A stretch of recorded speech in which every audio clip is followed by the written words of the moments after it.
Xin chào 500 anh em, buổi tối hôm nay của các bạn thế nào? Sau video về cốt truyện Dark Deception thì em gái Mộc vẫn còn rất nhiều điều muốn biết thêm, đặc biệt là về ý nghĩa của mỗi màn chơi. Lúc đầu em gái Mộc nghĩ rằng chúng chỉ là ngẫu nhiên thôi, nhưng các anh Mộc đã tiết lộ rằng mỗi cánh cổng ấy đã ẩn chứa ý nghĩa riêng của chúng và có liên quan đến các nhân vật trong game đó. Nào, hãy cùng em gái Mộc tìm hiểu tất tần tật về các màn chơi của Dark Deception ngay bây giờ nhé!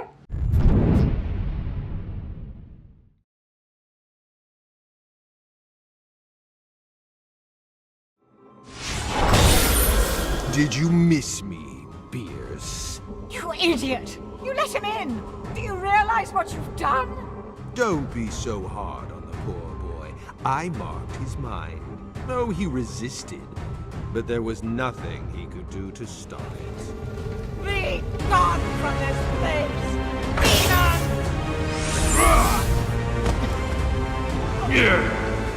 You're only delaying the inevitable, Beers. The outcome has not changed, and the ring pieces are coming with me. I'll be taking your little puppet as well. Attack you now! Lord Malik is on his way here now, mortal. However, this will be over long before he arrives.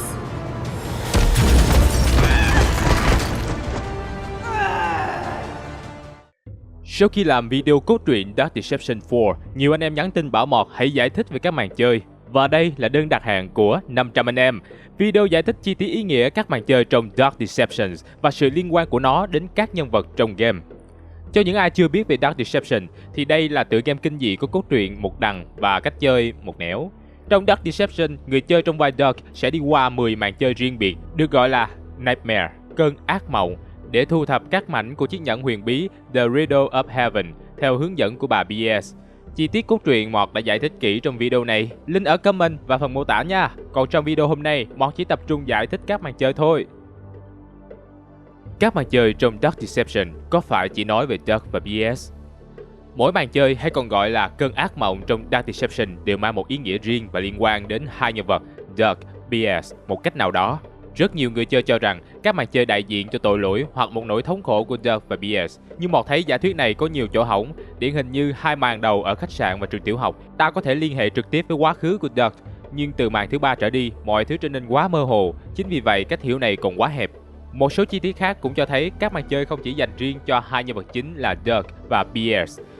Đầu tiên, Dark bước vào gặp BS ở đầu game hoàn toàn ngẫu nhiên. Chúng ta có thể thấy qua các đoạn hội thoại hoàn toàn xa lạ của BS khi mới gặp. Thứ hai, các màn chơi này không thuộc sở hữu của BS. Chúng là các lãnh địa của Malak và hắn dùng chúng để giấu các mảnh của chiếc nhẫn và cắt cử lâu la của mình canh giữ. Cuối cùng, có rất nhiều linh hồn khác đã tới trước Dark và được đưa vào những chỗ này. Họ đều thất bại. Nhân vật quan trọng nhất chính là E, khi người này để lại rất nhiều mô tả về các màn chơi cho những người đến sau. Những điều trên cho thấy khái niệm các màn chơi phản ánh tội lỗi của Dark và BS là sai logic khá nhiều. Thật sự, các màn chơi này phải nói đầy đủ là có liên quan đến Dark, BS và rất nhiều người khác có cùng tội lỗi, tham vọng hoặc nỗi đau khổ. Nó chỉ có thể phản ánh những tội lỗi mà loài người đều phạm chung, ví dụ như 7 đại tội theo quan niệm của đạo Thiên Chúa. Nói chung chung thì khó hiểu, hãy cùng Mọt đi vào từng màn chơi nha. Monkey Business, trò khỉ giết người. Cái tên màn chơi dễ dàng gợi đến câu của tình nhân nói với Dark trong chương 4 sau này. Màn chơi này lại được thiết kế như một khách sạn nên dễ khiến game thủ liên tưởng đến cuộc ngoại tình của Dark. Tuy nhiên, Monkey Business có thể hiểu tương tự như trò khỉ trong tiếng Việt, tức là nói về những việc làm mang tính ám muội, bất minh và là một cách lén lút. Với Dark, đó là trò ngoại tình, nhưng với người khác, nó lại có những lý giải rộng hơn là việc nam nữ chim chuột. Theo những gì Y ghi lại, những con khỉ trong màn chơi này là linh hồn của những kẻ giết người, chúng bị thôi thúc bởi sự hung bạo và giết chóc. Nếu phần tên gọi và thiết kế màn chơi gợi nhớ tới Dark, thì ý nghĩa mà Y nêu ra lại đúng với cả Dark lẫn bà BS. Như những gì đã hé lộ trong quá khứ của Dark ở chương 4, anh ta có thể liên quan theo một cách nào đó đến tai nạn dẫn đến cái chết của vợ con anh. Còn BS thì đã đầu độc chồng mình, sau đó giết chết đứa con gái cô giúp việc để tế cho Malak nhằm ký giao kèo riêng của bà ta. Cả hai người đều từng dính tới việc giết người, vì vậy họ có điểm chung tại màn chơi đại diện cho tội giết người này. Elementary Evil, oan hồn của đứa trẻ. Nhiều game thủ tin rằng Agatha chính là hiện thân của con gái Dirk và nó báo oán anh vì những gì anh đã làm với đứa con gái lúc còn sống. Nhưng thật ra có một điều rất cơ bản để thấy rằng kết luận trên không đúng. Con boss tên Agatha, còn con gái của Dirk tên Tammy. Ngược lại, Agatha liên quan nhiều đến BS hơn vì một số lý do. Con boss này có vẻ như quen biết với BS khi đuổi bà ta bằng câu BS, cút khỏi phòng tôi ngay. Mặt khác, Agatha là tay chân của Malak, tức là linh hồn của nó nằm trong tay gã quỷ này. Nếu so hai nạn nhân nhỏ tuổi của hai người thì con gái Dirk tuy có vẻ đã chết nhưng linh hồn của cô bé không chắc là nằm trong tay Malak. Nhưng linh hồn của cô bé mà BS giết để tế cho Malak thì chắc chắn nằm trong tay hắn ta. Từ đó có thể thấy Agatha có thể là linh hồn của bé gái đó được Malak nâng cấp lên. Và câu cảm thán của Dirk khi nói Agatha trông giống con gái mình thực ra là từ cảm giác tội lỗi còn mang nặng trong người của anh ta mà thôi. Xét về những gì Y để lại qua ghi chép thì khi một điều gì đó khủng khiếp xảy ra với một đứa trẻ, linh hồn của chúng sẽ sinh ra một con quỷ. Agatha là một trong số đó. Nếu nói về ý nghĩa thì cả Dirk và BS đều thấy tội lỗi của mình khi nhìn Agatha. Tuy nhiên, như đã phân tích ở trên, Agatha gần với tội lỗi của BS hơn, còn Dirk chỉ là cảm giác tương tự khi bị gợi lại bi kịch của con gái mình. Màn chơi này cũng có thể coi là nơi kết tội cho những hành vi lạm dụng bạo hành trẻ em trong thực tế. Trẻ em vốn dĩ là đối tượng cần được che chở bởi sự mong manh và ngây thơ. Thế nhưng không ít người đã lợi dụng việc này để trục lợi. Với họ, việc lừa phỉnh một đứa con nít dễ dàng hơn nhiều so với một người trưởng thành có đầy đủ nhận thức về xã hội, đời sống. Cũng chính vì thế mà hành vi này bị lên án và Agatha lại hiện thân cho nỗi oan ức ấy. Deadly Decadence, vàng bạc và lòng tham. Màn chơi này là một tòa lâu đài với khu vườn mê cung rộng lớn theo kiểu châu Âu. Canh giữa chúng là nhiều hình nhân chỉ chuyển động khi khuất tầm mắt của Dirk. Đến màn này thì nhiều game thủ gặp khó khăn khi liên hệ với lý lịch của cặp đôi Dirk BS, không dễ như hai màn trước. Tuy nhiên với những lý giải mà nhân vật Y để lại thì dễ hình dung hơn. Theo Y mô tả thì nơi này là cái bẫy của những linh hồn tham lam. Các Gold Watcher là các đao phủ sẽ tiêu diệt những linh hồn bị xui khiến bởi lòng tham, xâm nhập vào lâu đài với mong ước đánh cắp kho tàng khổng lồ chứa bên trong. Nếu đó là nơi để trừng phạt lòng tham thì của Dirk và BS đều có chung một tội. BS sống cả cuộc đời chìm trong tham lam. Bà muốn làm diễn viên nổi tiếng ngay cả khi trình độ mình không đủ. Bà sẵn sàng hạ độc chồng để chiếm tài sản rồi sau đó bán linh hồn cho quỷ để đạt thứ mình muốn. Chưa hết, sau đó bà không ngại giết đứa con gái của người giúp việc và âm mưu giết luôn Malak để quỵt nợ bản khế ước bán linh hồn. Dirk thì không khá hơn là mấy, nhưng anh lại tham những thứ khác.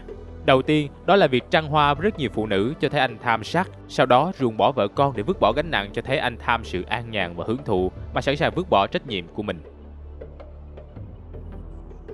Stranger Sewers, con vịt dối trá. Từ một lâu đài tráng lệ tuột xuống một ống cống bẩn tưởi là thứ gây bất ngờ cho không ít game thủ. Đường cống này là sào huyệt của lũ vịt nhựa Dread Ducky và con trùm Doom Ducky. Theo những gì Y mô tả thì đây là nơi mà các linh hồn mắc tội dối trá sẽ được ném xuống. Chúng sẽ dần hóa thành những con vịt với vẻ bề ngoài vô hại nhưng bên trong lại vô cùng quỷ quyệt. Đó cũng chính là mô tả của một kẻ nói dối. Sử dụng bề ngoài thánh thiện, vô hại, trang điểm bằng những lời dối trá để che đậy mục đích đen tối thực sự bên trong. Những con vịt trông như những món đồ chơi rỗng ruột nhưng lại có thể mọc chân và giết người trong chớp mắt. Nói về dối trá thì cả hai nhân vật Dirk và BS chắc chắn mắc rất nhiều. Dirk lừa dối vợ để bồ bịch bên ngoài, thậm chí là dối cả bồ mình rằng sẽ bỏ vợ để lấy cô ta, nhưng sau đó anh ta lại thay bồ như thay áo. BS thì có một màn dối trá kinh điển khác khi ký giao kèo bán linh hồn, nhưng thực ra không hề muốn thực hiện, bà ta chỉ lừa Malak và âm thầm tìm cách giết hắn để hủy kèo. Những chú vịt cũng có thể đại diện cho một hội chứng sợ kỳ lạ của con người, đó là Anatidephobia, hội chứng sợ vịt. Crazy Carnival, những gã hề hèn mọn. Đây có lẽ là màn chơi khiến người ta nhớ nhất đến It khi sử dụng hình tượng về hề và rap sheet làm nền tảng. Chúng ta cũng có một hội chứng sợ riêng với tên gọi Coulrophobia, hội chứng sợ hề. Còn theo những mô tả của Y thì bọn hề này là những kẻ thích xui khiến người khác làm bậy hoặc hy sinh để làm lợi cho mình. Đây là những kẻ hèn nhát chuyên mượn tay người khác để làm những việc mình không muốn hoặc không dám, từ đó mua vui cho bản thân trên sự đau khổ của những người bị chúng xui khiến. Những lý giải này hoàn toàn khớp với tội lỗi của Dirk gây ra cho vợ con mình. Anh ta không muốn nuôi đứa con gái bị bất ổn tâm thần nên tìm cách ruồng bỏ cả vợ lẫn con. Anh bỏ đi tìm cuộc đời mới ở một nơi khác và đẩy hoàn toàn trách nhiệm nuôi đứa con khuyết tật cho vợ mình.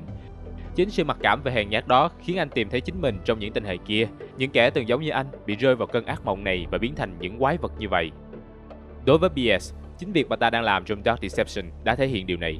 Bà ta hèn nhát không dám tự mình đi tìm các mảnh nhẫn mà chờ đợi các linh hồn lạc vào căn phòng của mình rồi dụ dỗ họ đi lấy hộ. Trước Dirk đã có rất nhiều linh hồn nghe lời dụ dỗ của bà ta để đi tìm nhưng bỏ xác lại rải rác trên các màn chơi. Những gì còn lại của họ trở thành các viên đá hồn mà Dirk nhặt được. Chỉ có nhân vật Y không muốn nghe theo nên đã để lại chiếc máy tính bảng của mình ở khách sạn của bọn khỉ và tìm thấy một cổ vật của Malak có quyền năng dịch chuyển giữa các cơn ác mộng mà không thông qua căn phòng của BS. Torment Therapy, một chôn cho đàn ông.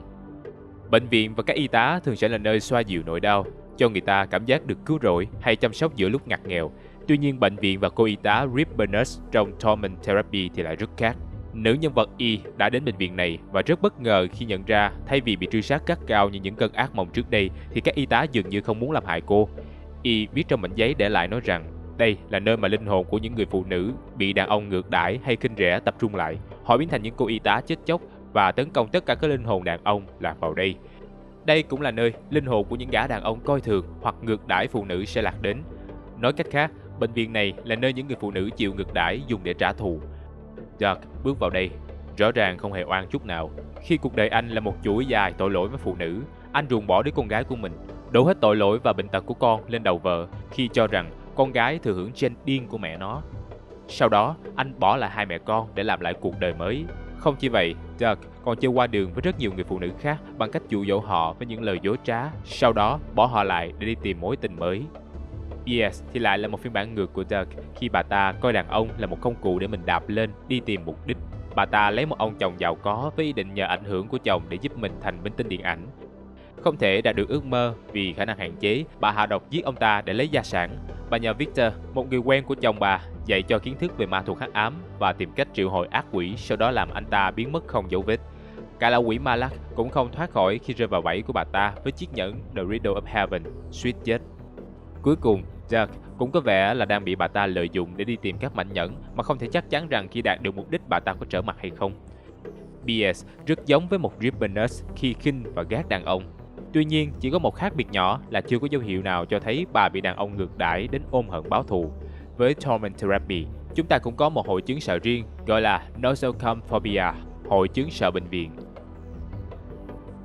Mascot Mayhem, ham muốn và lạc thú. Nhóm ba con linh vật và cơn ác mộng Mascot Mayhem là khó lý giải nhất. Y không mô tả gì cụ thể về nguồn gốc của ba con vật này, ngoài việc nói rằng chúng là cái gì đó không giống con người bên trong những bộ khuôn bằng máy. Màn chơi này được xây dựng như một vương quốc của sự vui thú dưới hình thức một khu vui chơi. Ba con mascot lần lượt đại diện cho ba loại thú vui là Benny the Chicken, làm đẹp, Hungry the Pig, ăn uống, và Lucky the Rabbit, chiến thắng. Nhưng chúng không được tạo ra bởi các linh hồn tội lỗi bị đầy đọa như các màn chơi khác. Bọn chúng chỉ là những cỗ máy được lập trình để giết người và tạo ra hỗn loạn.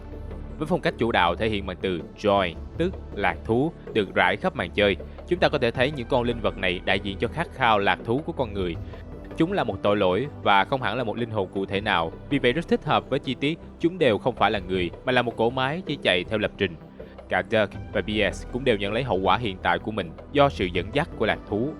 Dirk vì muốn tiếp tục theo đuổi công danh sự nghiệp, hay nói nôm na là sự chiến thắng trong cuộc sống, đã nhẫn tâm vứt bỏ cái mà anh cho là gánh nặng đang kéo mình trì trệ, đó chính là vợ con anh.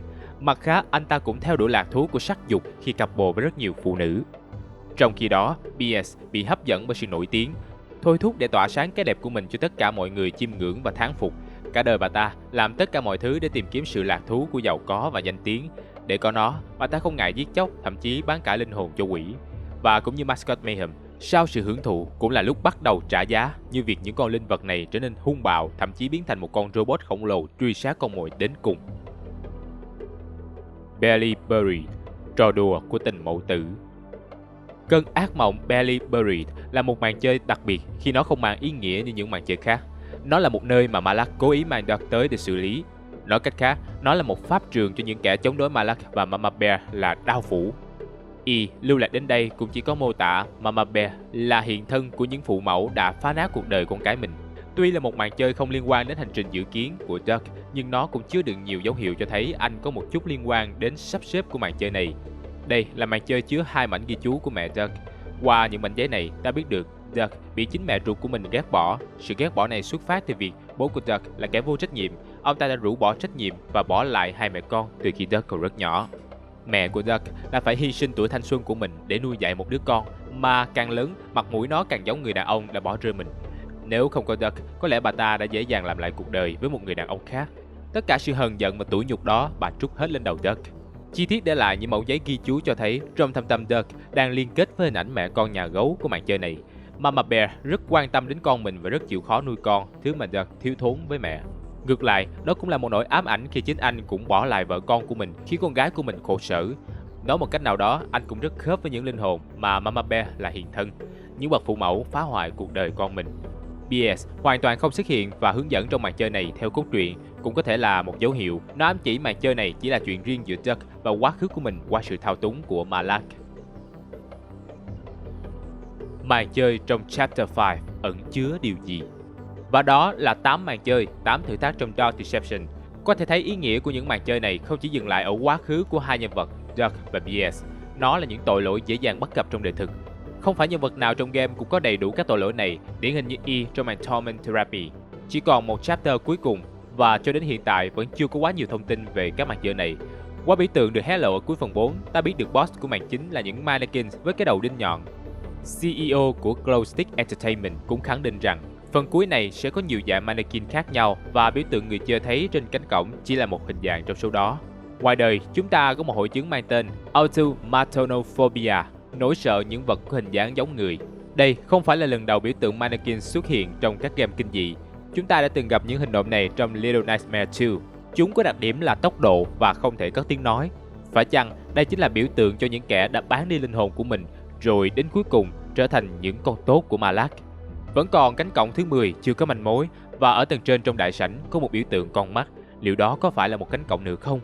Còn rất nhiều điều bí ẩn trong Dark Deception, cho đến khi phần 5 ra mắt thì tất cả chỉ là giả thuyết. Và đó là tất cả ý nghĩa của các màn chơi trong Dark Deception. Anh em có suy nghĩ gì về thử thách này? Hãy chia sẻ dưới phần bình luận nha. Còn bây giờ hãy cho một like cho video này và hẹn gặp lại anh em vào 18 giờ thứ 3, 5, 7 Chủ nhật hàng tuần.